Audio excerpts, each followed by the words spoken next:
Сәлем қыздар, қалдарыңыз қалай? Мен бүгін сіздермен шпинаттан жасалған өте нәзік, жұмсақ, дәмді торттың рецептімен бөлісемін. Ең алдымен бисквит дайындап аламыз. Бисквит дайындау үшін 4 жұмыртқаны қантпен қосып араластырамыз.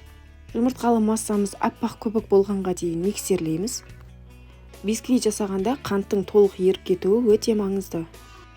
Кем дегенде 10 минуттай уақыт араластырамыз. Осылай видеодағыдай шығу керек.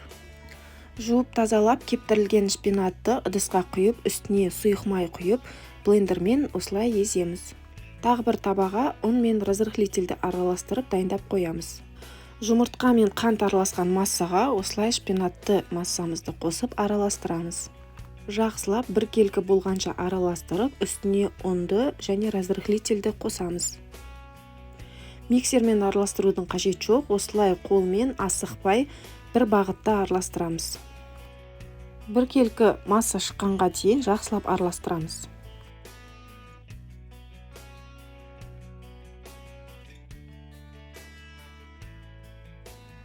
Дайын массаны осылай формаға құямыз. Мен барлығын бірден құя салдым, бірақ сіз осы массаны екіге бөліп пісірсеңіз де болады. Барлығын бірге салатын болсаңыз, 180 градуста 40-50 минут пісіресіз. Ал егер екіге бөліп пісіретін болсаңыз, ол кезде 20 минутта пісіп қалады, 20-30 минутта пісіп қалады. Ол өзіңіздің пешіңізге байланысты. Міне қыздар, менің бисквитім биік, жұмсақ, күшті болып шықты. Енді осы бисквитімізді қалауыңызша 3-ке немесе 4-ке бөліп алыңыз. Менде 9 см бисквит шықты. Мен оны 3-ке бөлдім және ең үстіңгі қабатын алып қалдым бөлек. Үстіңгі қабатын мен бетін әрлеуге алып қалдым.